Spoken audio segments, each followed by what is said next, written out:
이 시간 우리에게 주신 하나님의 말씀은 창세기 29장 21절부터 30절까지 말씀입니다. 창세기 29장 21절부터 30절까지 말씀입니다. 거룩하신 하나님의 말씀입니다. 야곱이 라반에게 이르되 내 기한이 찼으니 내 아내를 내게 주소서. 내가 그에게 들어가겠나이다. 라반이 그곳 사람을 다 모아 잔치하고 저녁에 그의 딸 레아를 야곱에게로 데려가매 야곱이 그에게로 들어가니라. 라반이 또 그의 여종 실바를 그의 딸 레아에게 시녀로 주었더라. 야곱이 아침에 보니 레아라 라반에게 이르되 외삼촌이 어찌하여 내게 이같이 행하셨나이까? 내가 라헬을 위하여 외삼촌을 섬기지 아니하였나이까? 외삼촌이 나를 속이심은 어찌 됨이니이까? 라반이 이르되 언니보다 아우를 먼저 주는 것은 우리 지방에서 하지 아니하는 바이라. 이를 위하여 7일을 채우라. 우리가 그도 내게 주리니 내가 또 나를 7년 동안 섬길지니라. 야곱이 그대로 하여 그 7일을 채우매 라반이 딸 라헬도 그에게 아내로 주고 라반이 또 그의 여종 비라를 그의 딸 라헬에게 주어 시녀가 되게 하매 야곱이 또한 라헬에게로 들어갔고 그가 레아보다 라헬을 더 사랑하여 다시 7년 동안 라반을 섬겼더라. 아멘. 오늘 본문 26절에 나오는 언니보다 아우를 먼저 주는 것은 우리 지방에서 하지 아니하는 바이라를 오늘 말씀의 제목으로 삼습니다. 이 말씀이 저와 여러분의 삶으로 고백되기를 간절히 축복합니다. 야곱이 라반의 집에 도착하기 전 있었던 사건이 우리가 너무나 잘 아는 베델 사건입니다. 사실 야곱의 이야기는 이 베델 사건 기준으로 앞과 뒤로 나뉘어진다고 할 수가 있는데요. 베델에서 인격적으로 하나님을 경험한 야곱은 하나님으로부터 너와 함께하겠다라는 말씀을 듣습니다. 오늘 본문은 아니지만 창세기 28장 15절 16절이 바로 그것입니다. 내가 너와 함께 있어 내가 어디로 가든지 너를 지키며 너를 이끌어 이 땅으로 돌아오게 할지라. 내가 내게 허락한 것을 다 이루기까지 너를 떠나지 아니하리라 하신지라. 야곱이 잠이 깨어 이르되 하나님께서 여호와께서 과연 여기 계시거늘 내가 알지 못하였도다. 아멘. 하나님께서 야곱과 함께 한다라고 말씀하십니다. 그런데 여기서 우리는 한 가지를 좀 바르게 알 필요가 있습니다. 하나님께서 사람에게 함께 해주겠다라는 이 말은 그냥 하나님께서 그 사람 옆에 있겠다라는 그 말이 아닙니다. 하나님께서 함께 해주시겠다라는 그 말은 그 사람을 통해서 하나님께서 일하시겠다라는 표현인 것이죠. 즉 그 사람이 하나님의 도구로 쓰임 받는다라는 말입니다. 그렇기 때문에 필연적으로 하나님과 함께하는 그 사람에게는 하나님이 다듬어 가시는 작업이 따라오게 됩니다. 그 사람이 하나님의 사람이 될 수 있도록 그 사람을 하나님께서 직접 만들어 가시는 것이죠. 바로 오늘 본문도 이 야곱을 향한 하나님의 작업이 시작되는 것으로 볼 수 있습니다. 바단 아람에서 야곱은 라반을 만납니다. 라반은 혈육이라며 야곱을 기쁘게 맞이해 주지만 사실 라반은 이 야곱보다 더한 사람이었습니다. 바로 그 라반을 통해서 야곱은 다듬어지기 시작합니다. 야곱은 그곳에서 라반의 두 딸 중 라헬과 사랑에 빠집니다. 바로 이것을 눈치챈 라반이 자신의 딸을 줄 테니 7년 동안 일을 하라라고 말합니다. 야곱은 그것을 받아들입니다. 본문 29장 20절은 그 내용을 이렇게 이야기합니다. 야곱이 라헬을 위하여 7년 동안 라반을 섬겼으나 그를 사랑하는 까닭에 7년을 며칠같이 여겼더라. 7년을 며칠같이 여겼다라고 말합니다. 그런데 오히려 정상적으로 본다면 시간이 왜 이렇게 안 가지? 라고 말하면서 그 며칠을 7년처럼 느끼는 것이 맞습니다. 그런데 반대로 7년을 며칠같이 여겼다라는 이 말은 그만큼 야곱이 라헬을 깊이 사랑했던 것이죠. 드디어 시간이 흘러 라헬과 결혼하게 됩니다. 그런데 첫낮밤을 지나고 나서 아침에 보니 라헬이 아니라 레아였습니다. 당연히 야곱은 화가 났습니다. 라반에게 따집니다. 그러자 라반이 이렇게 이야기를 합니다. 오늘 설교 제목이기도 한 오늘 본문 26절을 보시면 라반이 이르되 언니보다 아우를 먼저 주는 것은 우리 지방에서 하지 아니하는 바이라. 자신의 지방에서는 동생이 먼저 언니보다 앞설 수 없다라는 말입니다. 여러분, 이 말은 지금 야곱을 교묘하게 꾸짖는 것입니다. 우리 지방에서는 그렇게 하지 않는데 자네 지방에서는 그렇게 하지 않나 보지? 하면서 지금 과거 야곱이 형 에서를 제치고 축복을 가로챈 것을 지금 비꼬고 있는 것이죠. 바로 이 부분에서 순간 야곱은 과거 자신이 형 에서를 속인 것이 떠올랐을 것입니다.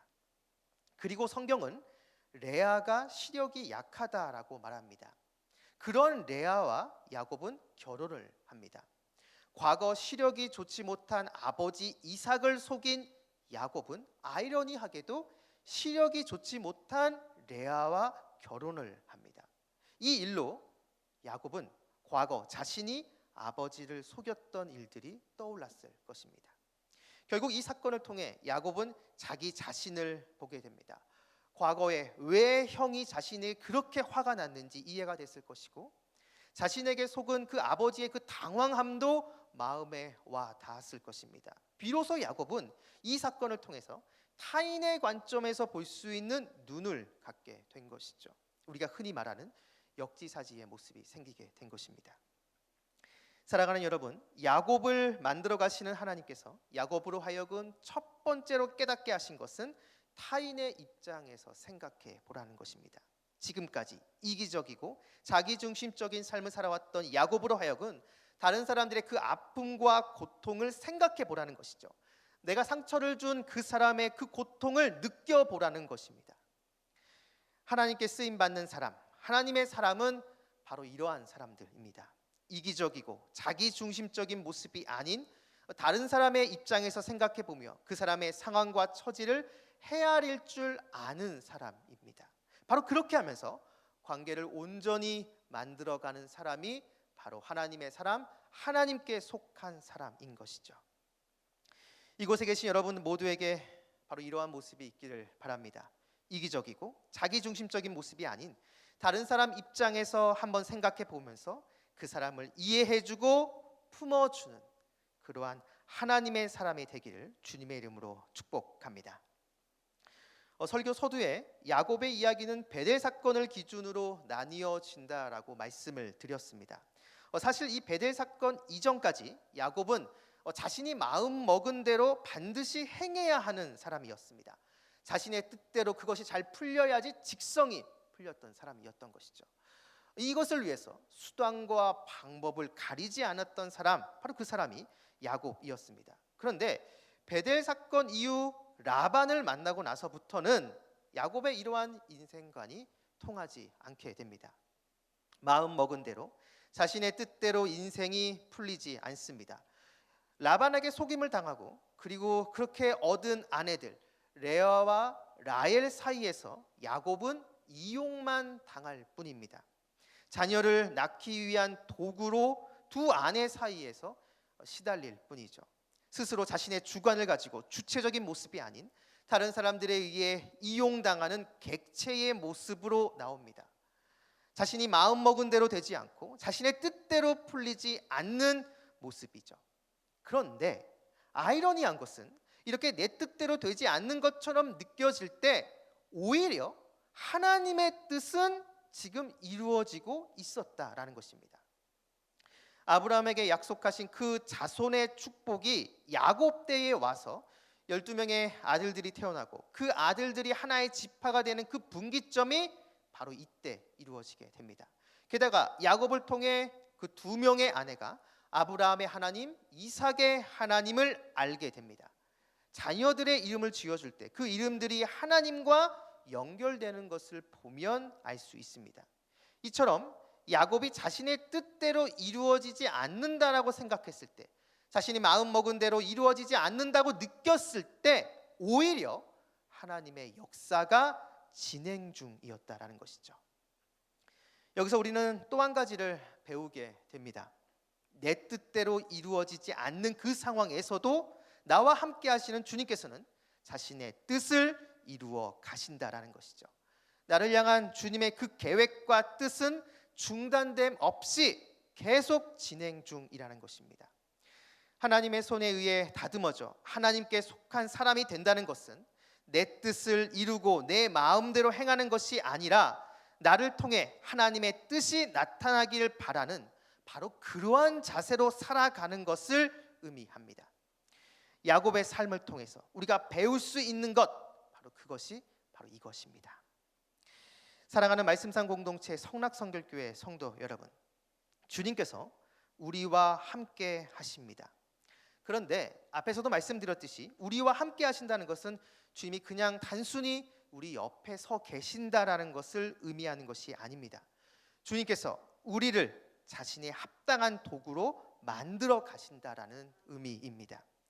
자기중심적이고 이기적인 모습이 아닌 타인의 입장에서, 다른 사람의 입장에서 생각해보고 배려하며 이해해주는 모습, 그리고 내 뜻을 이루고 내 마음대로 성취하라는 모습보다는 오히려 하나님의 뜻을 구하고 그 뜻이 내 삶 안에서 이루어지기를 바라는 그 마음, 바로 이러한 모습이 될 수 있도록 우리 주님께서는 우리를 빚어가시고 만들어 가신다는 것이죠.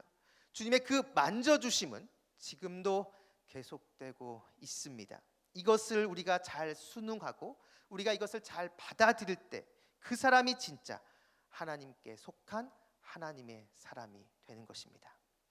바라기는 이곳에 계신 여러분 모두가 오늘 이 말씀을 기억하시면서 나를 만져가시며 다듬어 가시는 주님의 그 손길을 거부하지 않고 하루하루 주님을 더 닮아가는, 그래서 하나님의 사람으로 더 세워져 가는 저와 여러분 우리 모두가 되기를 주님의 이름으로 축원합니다. 기도하겠습니다. 우리의 모든 것 되시는 아버지 하나님, 야곱을 만들어 가시는 것처럼 저희도 만들어 가시는 것을 믿습니다. 이기적인 모습이 아닌 주님을 닮아 다른 사람을 더 이해하고 배려하는 모습이 있게 하여 주옵소서. 그리고 내 뜻을 성취하는 것이 아닌 먼저 하나님의 뜻을 구하고 그 뜻이 이루어질 수 있도록 기도하는 저희들이 되게 하여 주옵소서. 그래서 하루하루 더 주님을 닮아가 하나님의 사람으로 세워질 수 있도록 인도하여 주옵소서. 오늘 하루의 첫 시작입니다. 오늘 하루 동안 우리 모든 성도님들과 주님께서 함께 해주셔서 길의 위험과 사람의 위험과 여러 환경의 위험에서 우리를 지켜주시고 무엇보다 우리 마음속에서 우리를 끊임없이 유혹하는 음란과 거짓과 교만과 탐욕의 유혹에서 우리를 건져 주시옵소서. 감사드리며 예수님의 이름으로 기도드립니다. 아멘. 공동기도문입니다. 지금 들은 말씀이 내 삶으로 이어지게 하옵소서. 말씀 묵상이 길입니다라는 표현을 붙잡고 최선을 다해 말씀 묵상에 힘쓰는 말씀상 공동체가 되게 하옵소서. 동네 세매주 성경 소그룹 말씀 묵상을 통해 하나님의 은혜를 깊이 경험하게 하옵소서. 동선 훈련을 통해 말씀 묵상의 은혜가 흘러넘치게 하옵소서. 이번 주일에 있는 CBS 찾아가는 올포원에 성도님들이 많이 참석하게 해주시고 큰 은혜가 있게 하여 주옵소서. 몸과 마음이 아픈 이들, 믿음이 연약하여 흔들리는 이들을 붙잡아 주셔서 주님의 은혜와 사랑을 늘 경험하고 감사하며 살게 하옵소서. 이 땅에 끊어지지 않는 갈등과 분쟁으로 어려움에 처한 이들을 돌봐주시고 이 땅의 모든 재난과 전쟁이 속히 종식되게 하옵소서. 이 시간 함께 나눈 공동기도문과 각자 가지고 나온 개인의 기도 제목을 놓고 기도하신 후에 삶의 자리로 나아가도록 하겠습니다. 기도하시겠습니다. 참 좋으신 아버지 하나님 감사합니다. 이 하루의 첫 시간 우리 성도님들 하나님께 드리고자 이곳에 모여있습니다. 하나님 이곳을 축복하여 주시고 이곳 가운데 임재하여 주시고 이곳 가운데 함께하여 주셔서 하나님이 주시는 그